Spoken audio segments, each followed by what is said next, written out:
আপনার চ্যানেলের মধ্যে দৈনিক একটা করে ভিডিও আপলোড করলে কি হবে? চ্যানেলের মধ্যে কি পরিবর্তন আসবে? আপনার ভিডিওগুলো র্যাঙ্ক করবে নাকি ডাউন হবে? চ্যানেলটার কি অবস্থা হবে? ফ্রিজ হয়ে যাবে নাকি আপে যাবে? আজকে এই বিষয় নিয়ে আলোচনা করব। যদি আপনি একজন ইউটিউবার হয়ে থাকেন তাহলে এই ভিডিওটা ভাই আপনার জন্য যে কতটা গুরুত্বপূর্ণ, অবশ্যই আজকের এই ভিডিও পুরোপুরি দেখলে আপনি বুঝতে পারবেন যে আমি আজকে কি দেখাচ্ছি, কি বোঝাচ্ছি। সো অবশ্যই ভিডিওটা প্রথম থেকে শেষ পর্যন্ত কন্টিনিউ করবেন যদি আপনি একজন ইউটিউবার হয়ে থাকেন। প্রতিদিন একটা চ্যানেলের মধ্যে অ্যাটলিস্ট একটা করে ভিডিও, ডেইলি ভিডিও আপলোড করতে হবে। করলে একই টাইমে কি পরিবর্তন আসে আপনারা একটু খেয়াল করুন। আমার মোবাইল স্ক্রিনের দিকে খেয়াল করুন। আমি যাচ্ছি এখন আমাদের ওয়াইটি স্টুডিও অ্যাপের মধ্যে। তো এখানে যাবার পরে আমরা যদি আপনাদের দেখাই যে অ্যানালাইটিক্সের গ্রাফটা যদি দেখাই আপনাদের, তো আমরা যাবো হচ্ছে ভিউজের মধ্যে। প্রথমে দেখাচ্ছি ভিউজের মধ্যে, এখানে আমাদের এখানে লাস্ট 28 ডেজের মধ্যে ভিউজ এসেছে হচ্ছে 7,300 ভিউজ চলে এসেছে। তো এখানে দেখুন আমরা কিন্তু রেগুলার ভিডিও দিচ্ছি, তারপরও কিন্তু যেহেতু চ্যানেলটা ছোটো এজন্য কিন্তু দেখুন এখানে কিন্তু গ্রাফগুলো কিন্তু আপে যাচ্ছে, ডাউনে যাচ্ছে, আপে যাচ্ছে, ডাউনে যাচ্ছে, এরকম কিন্তু ভিউজ আসতেইছে, মানে আপ ডাউন করতেছে। কিছু ভিউজ বেশি আসে, কিছু ভিউজ কম আসতেছে। কিন্তু আপনি যদি এখন কি করবেন, যদি আপনার ভিডিওগুলো একেবারে গ্যাপ দিয়ে দেন, তাহলে ধরুন আপনি আগে মোটামুটি রেগুলার ভিডিও আপলোড করেছেন কিন্তু বর্তমানে এখন ভিডিও দিচ্ছেন না, তাহলে আগের আপনার গ্রাফটা কীরকম ছিল? আগে যদি আপনার ভিডিও গ্রাফগুলো উপর দিকে ওঠে, পাবে উপর দিকে উঠতে উঠতে উঠতে উঠতে গেছে, এখন আপনি যদি ভিডিও আপলোড বন্ধ করে দেন তাহলে এই ভিউজের গ্রাফটা আসবে কীভাবে জানেন? আসবে হচ্ছে, ধরুন আপনার আগে ছিল হচ্ছে আপে, এরকম আপে ছিল, এখন আস্তে আস্তে কিন্তু এরকম ডাউনে চলে আসবে। তো এরকম ডাউনে এসে কিন্তু আবার থেমে যাবে, কারণ আপনি এখন ভিডিও দেওয়া বন্ধ করে দিয়েছেন।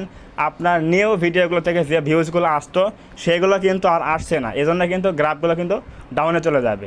এরকম শুধু ভিউজ নয়, এরকম শুধু আপনার শুধুমাত্র ভিউজ নয়, কিন্তু এরকম ওয়াচ টাইম, এরপর রয়েছে হচ্ছে সাবস্ক্রাইবার্স, সব কিছু কিন্তু আস্তে আস্তে ডাউন হয়ে যাবে, কারণ আপনি রেগুলার ভিডিও দিচ্ছেন না। রেগুলার ভিডিও দিলে কি সুবিধা চ্যানেলের মধ্যে? এটা হচ্ছে মেইন কথা, হচ্ছে ইউটিউবের যে অ্যালগরিদম রয়েছে এটা কিন্তু বুঝে যায় যে এই চ্যানেলের মধ্যে থেকে কিন্তু কি হচ্ছে, রেগুলার ভিডিও আসতেছে, প্রচুর পরিমাণে ভিডিও আসতেছে। তো এই ভিডিওগুলো কিন্তু আপনার বেশি পরিমাণে কিন্তু ইমপ্রেশনস পাঠায়। ইমপ্রেশন যখন বেশি পরিমাণে পাঠায় তখন কিন্তু ভিউজও কিন্তু বেশি আসে, এবং ইমপ্রেশনের গ্রাফটাও কিন্তু আস্তে আস্তে কী হয়, আস্তে আস্তে এভাবে আপের দিকে যায়, কিন্তু আপের দিকে যায়। আপনার ভিডিও বেশি মানে ইমপ্রেশন বেশি, ভিউজ বেশি, এবং ওয়াচ টাইম বেশি, প্লাস সাবস্ক্রাইবার বেশি। যদি আপনি রেগুলার ভিডিও আপলোড না দেন, রেগুলার বলতে আমি এটা বোঝাচ্ছি না যে আপনাকে প্রতিদিন একটা ভিডিও আপলোড দিতে হবে। আপনি যে কয়েকদিন পরে পরে ভিডিও ছাড়েন না কেন, এটা হচ্ছে রেগুলার ভিডিও। কিন্তু আমাদের টেক কমিউনিটিতে সবচেয়ে ভালো হয় হচ্ছে প্রতিদিন একটা করে ভিডিও ছাড়লেও সবচেয়ে ভালো হয়। তো এটা হচ্ছে কনসিস্টেন্সি বা রেগুলারিটি মেনে ভিডিও ছাড়া। অবশ্যই আপনাকে কী করতে হবে, রেগুলার ভিডিও ছাড়তে হবে, তাহলে এগুলো কিন্তু আপনার চ্যানেলের মধ্যে খুবই উপকার আসবে। এবং পাশাপাশি এখন কিন্তু বর্তমানে শুধুমাত্র আপনি যে একটা চ্যানেলের মধ্যে লং ভিডিও ছাড়বেন তা কিন্তু নয়, আপনি এখন কিন্তু একটা চ্যানেলের মধ্যে লং ভিডিও প্লাস কিন্তু শর্টস কিন্তু ছাড়তে পারেন, কোনো সমস্যা নেই। এরপর কমিউনিটি পোস্ট, ফটো, এরপর হচ্ছে আপনার পুল, সব কিছু কিন্তু ছাড়তে পারবেন এবং লাইভও করতে পারবেন।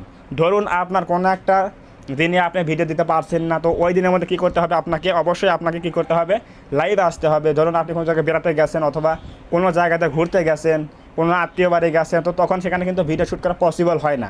তো এখন এদিকে কিন্তু আপনার যদি ভিডিও না দেন তাহলে কিন্তু চ্যানেলের রিচ কিন্তু ডাউন হয়ে যাবে। তো এখন কী করতে পারেন, সিম্পলি আপনি ফোনটা ওপেন করে দিয়ে লাইভে আসতে পারেন, তাহলে কিন্তু আপনার রিচও ঠিক থাকবে, আপনার কিন্তু অডিয়েন্সও কিন্তু অ্যাক্টিভ থাকবে, সব কিছু কিন্তু ঠিক থাকবে। এবং যদি আপনি লাইভও করতে না পারেন তাহলে কিন্তু আপনাকে একটা কমিউনিটি পোস্ট করতে হবে। পোস্ট করলে কিন্তু আপনার অডিয়েন্সটা বুঝে যাবে আজকে আপনি এই প্রবলেমে রয়েছেন, এই জায়গায় ঘুরতে গেছেন বা এই আত্মীয় বাড়ি গেছেন, তাহলে কিন্তু বুঝতে পারবে। আপনি সেখানে বলে দিলাম যে আমি আগামীকাল থেকে আমারও কিন্তু রেগুলার ভিডিও দেবো, আজকে আমি ব্যস্ত সময় পার করতেছি, তো এটা কিন্তু তারা কিন্তু বুঝে যাবে।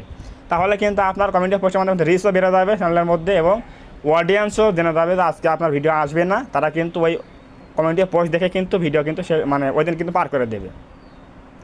এভাবে যদি আপনি কাজ করেন, community post, shorts video, long video plus live করে যদি আপনি সব কিছুই যদি চালু রাখেন, তাহলে কিন্তু আপনার সব দিক দিয়ে কিন্তু কী হবে, চ্যানেলের মধ্যে কিন্তু রিচ ইমপ্রেশন বেড়ে যাবে। আর এতে করে কিন্তু চ্যানেলের মধ্যে কিন্তু এই গ্রাফগুলো কিন্তু সবসময় কিন্তু আপের দিকে কিন্তু থাকবে। আপের দিকে বলতে এরকম এরকম এরকম না থেকে শুধুমাত্র আপনার কী হবে, সবসময় কিন্তু উপর দিকে যাবে এরকম। সো এভাবে যদি আপনার চ্যানেলটা আস্তে আস্তে গ্রো করেন, তাহলে কিন্তু আপনার ইমপ্রেশনস বাড়বে, ভিউজ বাড়বে, প্লাস সাবস্ক্রাইবার কিন্তু আসবে। এটাই হচ্ছে ইউটিউবে রেগুলারিটি মেনটেন করলে পরে এই সুবিধাগুলো রয়েছে, যে একটা চ্যানেল কিন্তু খুব ভালোভাবে কিন্তু র্যাঙ্ক করানো সম্ভব, এবং ভিডিওতে ইমপ্রেশন বেশি আসার ফলে কিন্তু র্যাঙ্ক করে ভালো বেশি প্রত্যেকটা ভিডিও কিন্তু র্যাঙ্ক করবে যদি আপনি এই নিয়মগুলো ফলো করে কাজ করেন। এবং পাশাপাশি আপনার থাম্বনেইল, টাইটেল, ডেসক্রিপশন, এসইও ভালো করলে আশা করা যায় আপনার চ্যানেলটা কিন্তু খুব তাড়াতাড়ি অল্প সময়ের মধ্যে কিন্তু র্যাঙ্ক করে যাবে এবং ভিউজ কিন্তু বেশি আসবে। যদি আজকের এই ভিডিও থেকে বুঝে যান যে রেগুলার ভিডিও ছাড়লে চ্যানেলের মধ্যে কী পরিবর্তন আসে এবং গ্রাফের কী পরিবর্তন আসে, অবশ্যই কিন্তু বুঝে গেলেন। অবশ্যই আপনারা কী করবেন, রেগুলার ভিডিও ছাড়বেন, রেগুলার ভিডিও না ছাড়লেও অবশ্যই রেগুলার লাইভ আসবেন অথবা কমেন্টে পোস্ট করবেন এবং শর্টস ভিডিও আপলোড করবেন।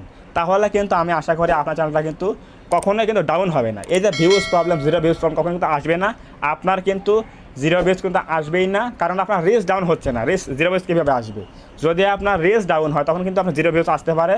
যদি আপনি রিচ ধরে রাখতে পারেন, রিচ যদি আপনি বজায় রাখতে পারেন, তাহলে কিন্তু আপনার ভিউজ কিন্তু কখনো কিন্তু জিরো ভিউজ আসবে না। সো অবশ্যই রিচ ইমপ্রেশন যাতে বজায় থাকে, একইভাবে যাতে চলতে থাকে, এগুলোর মধ্যে বুঝে কিন্তু কাজ করতে হবে। তাহলে আমাদের ভিউজ কিন্তু কখনো ডাউন হবে না এবং জিরো ভিউজ কিন্তু অ্যাটলিস্ট কিন্তু জিরো ভিউজ কখনো আসবে না। সো অবশ্যই ভেবে কাজ করবেন। যদি আজকের এই ভিডিও থেকে কিছু জানতে পারেন, কিছু শিখতে পারেন এবং কিছু বুঝতে পারেন, অবশ্যই ভিডিওতে একটা লাইক করবেন। লাইক করলে কী হয়, এই যে আমরা ভিডিও আপলোড করি, এই ভিডিও আপলোড করার মধ্যে একটা মোটিভেশন তৈরি হয়, যার সামনে আর ভালো কোনো ভিডিও নিয়ে আসবো। সো অবশ্যই ভিডিওতে একটা লাইক করবেন এবং কমেন্টে বলবেন আজকের এই ভিডিও কেমন হয়েছে। এবং আপনি যদি আমাদের এই চ্যানেলের মধ্যে নতুন হয়ে থাকেন, অবশ্যই এই চ্যানেলটা সাবস্ক্রাইব করবেন এবং পাশে আসে বেল আইকনটি অল প্রেস করে দিয়ে আমাদের এই পরিবারের সদস্য হয়ে যাবেন।